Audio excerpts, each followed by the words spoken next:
ഓം നമോ ഭഗവതേ വാസുദേവായ. ഓം ശ്രീകൃഷ്ണായ നമോ നമ.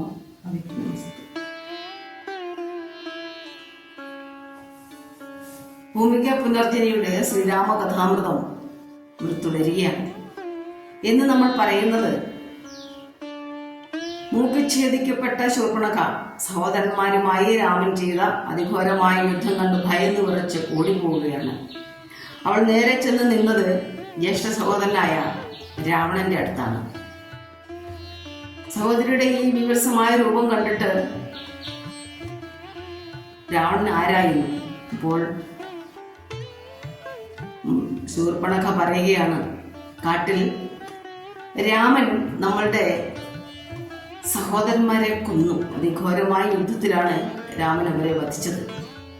രാമനോടൊപ്പം സഹോദരനും പത്നി എന്ന് പറഞ്ഞാൽ അതിമനോഹരി സുന്ദരിയായ ഐശ്വര്യം നിറഞ്ഞു തുളുമ്പുന്ന ഒരു സ്ത്രീയാണ് സീത. അവളെ എങ്ങനെയെങ്കിലും ജ്യേഷ്ഠന്റെ അടുത്ത് എത്തിച്ചു തരണം എന്ന് എന്റെ മനസ്സിൽ ആഗ്രഹമുണ്ടായി. അതാണ് ഇതിനൊക്കെ കാരണം. അങ്ങനെ അതുകൊണ്ടൊരു കാര്യം ചെയ്യണം, ജ്യേഷ്ഠൻ എങ്ങനെയെങ്കിലും സീതയെ മോഷ്ടിച്ചു കൊണ്ടുവരണം. മോഷ്ടിച്ചു കൊണ്ടുവന്ന് ലങ്കയിലെത്തിയാൽ സീത എവിടെ പോയി എന്നറിയാതെ അന്വേഷിച്ച് അലഞ്ഞു നടന്ന ദുഃഖം സഹിക്കാൻ വയ്യാതെ രാമൻ മരണപ്പെട്ടുകൊള്ളു. ഇത് കേട്ട രാവണൻ സഹോദരന്മാരെ കൊല്ലുകയും സഹോദരിയുടെ അതിക്രമം കാണിക്കുകയും ചെയ്ത രാമനോട് പ്രതികാരം ചെയ്യണം എന്നുള്ള ചിന്ത മനസ്സിൽ വരികയും ഒപ്പം തന്നെ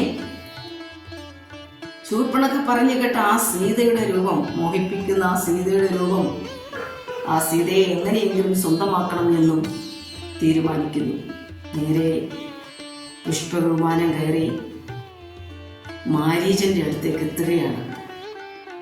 മാരീചന്റെ അടുത്തെത്തി സംഭവവികാസങ്ങളൊക്കെ രാവണൻ പറയുന്നു.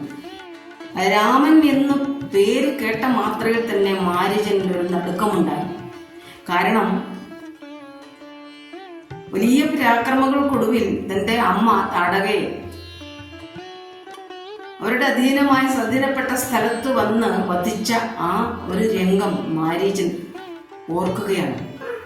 അങ്ങനെയുള്ള രാമനോട് ഏറ്റുമുട്ടാൻ പോകുന്നതിലെ അനൗചിത്യം മാരീചൻ ഓർക്കുകയാണ്. എന്നിട്ട് പറയുന്നു, അത് വേണോ, നമുക്കത് ഉപേക്ഷിച്ചുകൂടെ? അപ്പോ രാവണൻ വളരെ ക്രോധനായി മാരീചനോട് പറയുകയാണ്, നമുക്കറിയാം വിനാശകാലേ വിപരീത ബുദ്ധി എന്ന് ഉണ്ടല്ലോ, അതാർക്കും മാറ്റാൻ പറ്റില്ല. നാശകാലത്ത് നമുക്ക് വേണ്ടാത്തതൊക്കെ തോന്നും. അങ്ങനെ രാവണനും തോന്നിയ ഈ ഒരു ചിന്തയും ആഗ്രഹവുമാണ് രാവണന്റെ അന്ത്യത്തിലേക്ക് അവനെ കൊണ്ടെത്തിച്ചത്. ഈ വാക്കുകൾ ഭഗവാന്റെ പാദത്തിൽ അർപ്പിച്ചുകൊണ്ട് എല്ലാവർക്കും നമസ്കാരം.